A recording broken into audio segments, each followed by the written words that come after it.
ಇವತ್ತಿನ ಮಹಾಭಾರತ ವಿಶೇಷ ಕಾರ್ಯಕ್ರಮದ ಅತಿಥಿಗಳು ವಿರೋಧ ಪಕ್ಷದ ನಾಯಕರಾಗಿರುವ ಆರ್ ಅಶೋಕ್ ಅವರು. ನಮಸ್ಕಾರ ಸರ್, ಕಾರ್ಯಕ್ರಮಕ್ಕೆ ಸ್ವಾಗತ.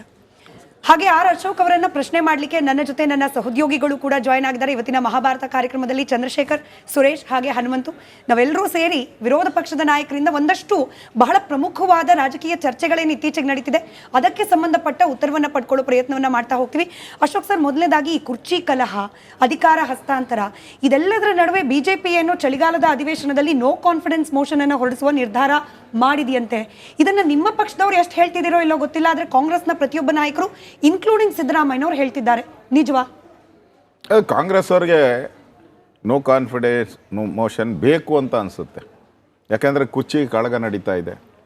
ಡಿ ಕೆ ಶಿವಕುಮಾರ್ಗೆ ಅಧಿಕಾರ ಬಿಟ್ಕೊಡ್ಬೇಕು ಅಂತ ಮಾತು ನಡೀತಾ ಇದೆ, ಎಲ್ಲ ಮಾಧ್ಯಮದಲ್ಲೂ ಕೂಡ ಜನಗಳ ಮಧ್ಯೆ ನಡೀತಾ ಇದೆ. ಇದು ತಪ್ಪಿಸೋ ಅಂಥದ್ದಕ್ಕೆ ಸಿದ್ದರಾಮಯ್ಯನವರು ಹೂಡಿದ ನಾಟಕ ಅಷ್ಟೇ ಇದು. ಭೂತ ಬಂತು ಭೂತ ಬಂತು ಬಂತು ಬಂತು ಅಂತೇಳಿ ಮಕ್ಕಳಿಗೆ ಭಯ ಇಡಿಸ್ತಾರಲ್ಲ, ಹಂಗೆ ಕೇಂದ್ರದ ನಾಯಕರು ಭಯ ಇಡಿಸ್ತಾ ಇದ್ದಾರೆ ಅಷ್ಟೇ. ಇನ್ನೊಂದು 15 ದಿನ ಅವರಿಗೆ ಬ್ರೀತಿಂಗ್ ಸ್ಪೇಸ್ ಸಿಗುತ್ತೆ. ನಿಮಗೆ ಗೊತ್ತಲ್ಲ ಗಾದೆ ಮಾತು, ಅದೇನೋ ಬೀಸೋ ದೊಣ್ಣೆ ತಪ್ಪಿದರೆ 100 ವರ್ಷ ಆಯಿತು, ಅಷ್ಟಕ್ಕೋಸ್ಕರ ಮಾಡ್ಕೊಂಡಿದ್ದಾರೆ. ನಾನೆಲ್ಲಿ ಅಫಿಷಿಯಲ್ಲಾಗಿ ಎಲ್ಲೂ ಹೇಳಿಲ್ಲ. ನಮ್ಮ ಸಮನ್ವಯ ಸಮಿತಿಯಲ್ಲಿ ಎಲ್ಲೂ ಕೂಡ ಇದು ಚರ್ಚೆ ಆಗಿಲ್ಲ. ಸಲಹೆ ಕೊಟ್ಟಿದ್ದಾರೆ ಕೆಲವರು, ಆದರೆ ಚರ್ಚೆ ಆಗಿಲ್ಲ, ಇದು ಫೈನಲೈಸ್ ಆಗಿಲ್ಲ ಏನು ಮಾಡಬೇಕು ಅಂತೇಳಿ. ನಾವು ರೈತರ ವಿಚಾರ ಇಟ್ಕೊಂಡು ಹೋರಾಟ ಮಾಡಬೇಕು. ಈ ಬಾರಿ ಪ್ರತಿ ಬಾರಿನೂ ಸ್ಕ್ಯಾಂಡಲ್ಗಳು, ಅವ್ಯವಹಾರಗಳ ಬಗ್ಗೆನೇ ವಿಧಾನಸಭೆ ಅಧಿವೇಶನ ಮುಳುಗೋಗ್ತಾ ಇದೆ. ಈ ಬಾರಿ ಒಂದು ಡೆಮೊಕ್ರೆಟಿಕ್ ಸಿಸ್ಟಮಲ್ಲಿ ಅಭಿವೃದ್ಧಿಗೆ, ರೈತರಿಗೆ ಆಗ್ತಾ ಇರೋ ಅನ್ಯಾಯ, ರೈತರಿಗೆ ಏನು ಫೆಸಿಲಿಟಿ ಸಿಗಬೇಕು ಅದ್ರ ಬಗ್ಗೆ ಚರ್ಚೆ ಆಗಬೇಕು ಅಂತ ಇವತ್ತು ನಾವು ತೀರ್ಮಾನ ಮಾಡಿದಿರಿ. ಅದೇ ಅಜೆಂಡವನ್ನು ನಾವು ಮಾಡ್ತಾಯಿದ್ದೀರಿ.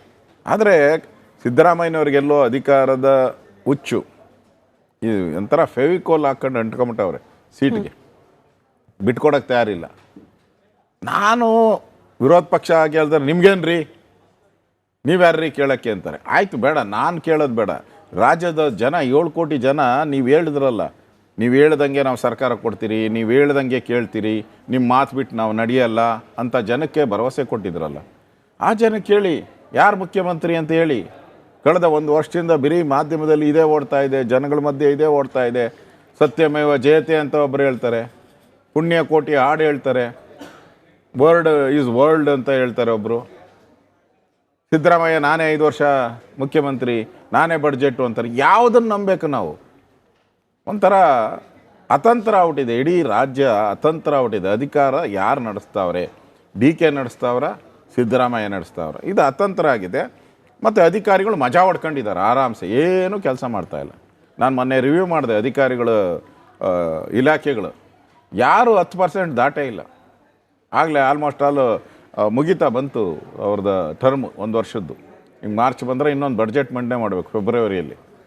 ಪರ್ಫಾರ್ಮೆನ್ಸೇ ಇಲ್ಲ, ಯಾವ ಇಲಾಖೆನೂ ಪರ್ಫಾರ್ಮೆನ್ಸ್ ಮಾಡ್ತಾನೇ ಇಲ್ಲ. 50% ದಾಟಿಲ್ಲ ಯಾವ ಇಲಾಖೆನೂ ಕೂಡ. ನಾವು ಜನಗಳ ದೃಷ್ಟಿಯಿಂದ ಯಾರು ಮುಖ್ಯಮಂತ್ರಿ ಅನ್ನೋದು ತೀರ್ಮಾನ ಮಾಡಿದ್ರೆ ಅಧಿಕಾರಿಗಳು ಚುರುಕು ಮುಟ್ಟಕ್ಕೆ ಸಾಧ್ಯ ಆಗ್ತದೆ. ಆ ದೃಷ್ಟಿಯಿಂದ ನಾವು ಈ ಅಧಿವೇಶನದಲ್ಲಿ ನಾವು ಮಾಡ್ತಾಯಿದ್ದೀರಿ. ನಾವು ಯಾವುದೇ ವಿಚಾರಗಳನ್ನು ಈಗ ತಾವು ಹೇಳಿದ್ರಲ್ಲ ಅವಿಶ್ವಾಸ, ಆ ಥರದ್ದೇನು ತೀರ್ಮಾನವನ್ನು ನಾವು ಹೋಗ್ಲಿ. ಜನರಿಗೆ ವಿಶ್ವಾಸ ಉಳಿದಿದೆಯಾ ಸರ್ಕಾರದ ಮೇಲೆ? ವಿರೋಧ ಪಕ್ಷ ಅಂತೂ ನಾವು ನೋ ಕಾನ್ಫಿಡೆನ್ಸ್ ಮೋಷನ್ ಹೊಡಿಸಲ್ಲ, ನಿರ್ಧಾರ ಇಲ್ಲ ಅಂತ ಹೇಳ್ತಿದ್ದೀರಿ. ನೀವು ಕೂಡ ಜನರ ಜೊತೆ ಒಡನಾಟ ಇರುತ್ತೆ, ಜನರನ್ನು ಮಾತನಾಡಿಸ್ತಿರ್ತೀರಿ. ಜನರಲ್ಲಿ ಕಾಂಗ್ರೆಸ್ ಸರ್ಕಾರ, ಅದರಲ್ಲೂ ಬಹುಮತದ ಸರ್ಕಾರ ಸರ್, ಇದು ವಿಶ್ವಾಸ ಉಳಿದಿದೆಯಾ?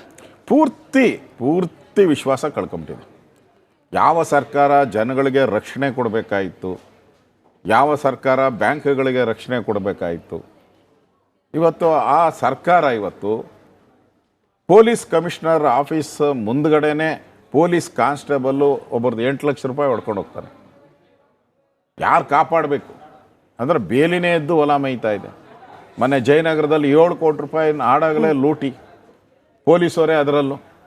ಈಗ ಏನಾಗಿದೆ, ಪೊಲೀಸ್ ಸ್ಟೇಷನ್ಗಳೆಲ್ಲ ಕಾಂಗ್ರೆಸ್ ಆಫೀಸ್ ಆಗ್ಬಿಟ್ಟವೆ. ಎಲ್ಲ ಕಾಂಗ್ರೆಸ್ ಕಾರ್ಯಕರ್ತರು ಅಲ್ಲಿ ಕೂತ್ಕೊಂತ, ಪೊಲೀಸವ್ರ ಕೆಲಸ ಇಲ್ಲ.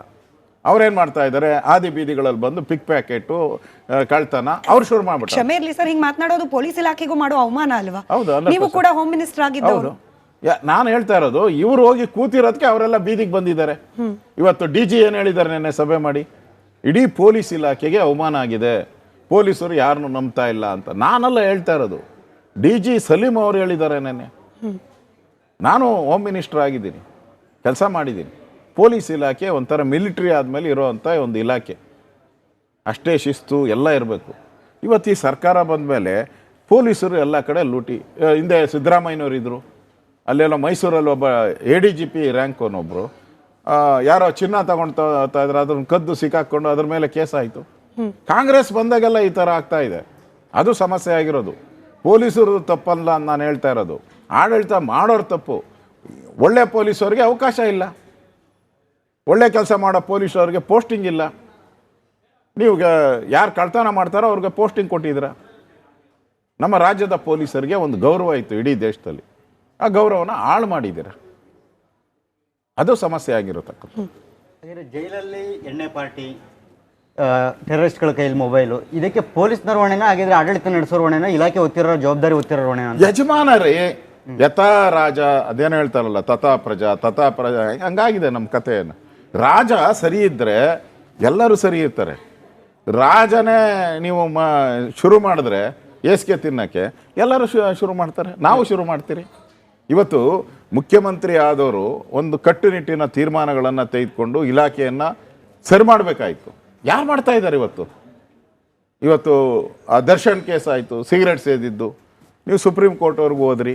ಈಗ ಮೊಬೈಲ್ ಬಂತು ಟೆರರಿಸ್ಟ್ಗಳ ಕೈಲಿ, ಕ್ರಮ ಇಲ್ಲ. ನೀವು ಈಗ ಡ್ಯಾನ್ಸ್ಗಳು ಆಡ್ತಾರೆ, ಅದಕ್ಕೂ ಕ್ರಮ ಇಲ್ಲ.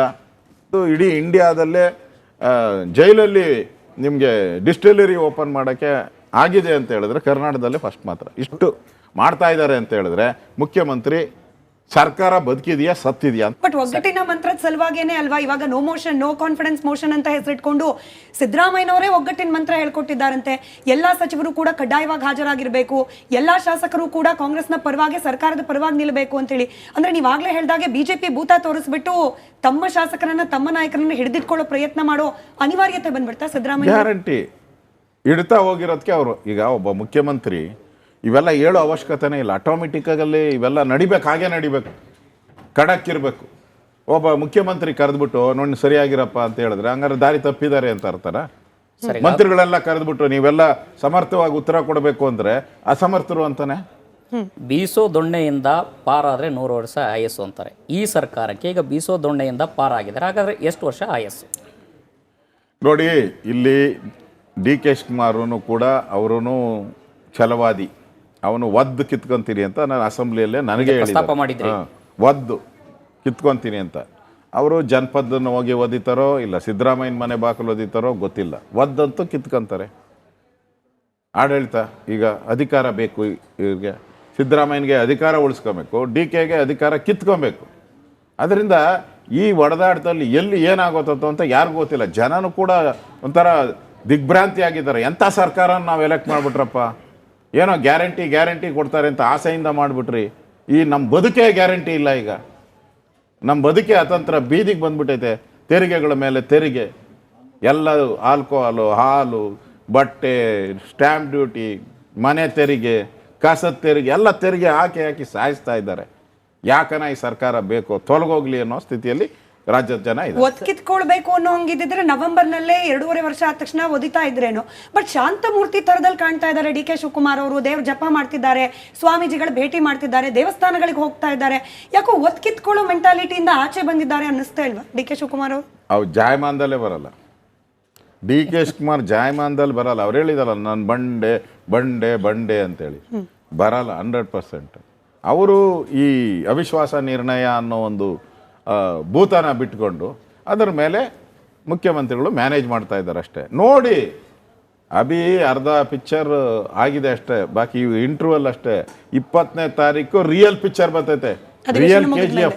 ಆ KGF ಅಲ್ಲಿ ಬರ್ತದಲ್ಲ ಗನ್ನು ಫೈಟು ಅದೆಲ್ಲ ರಿಯಲ್ ಬರೋದು ಅವಾಗೆ. KGF 20ನೇ ತಾರೀಕು ಆದಮೇಲೆ ರಿಯಲ್ ಆಟ ಇದಾಗ್ತದೆ.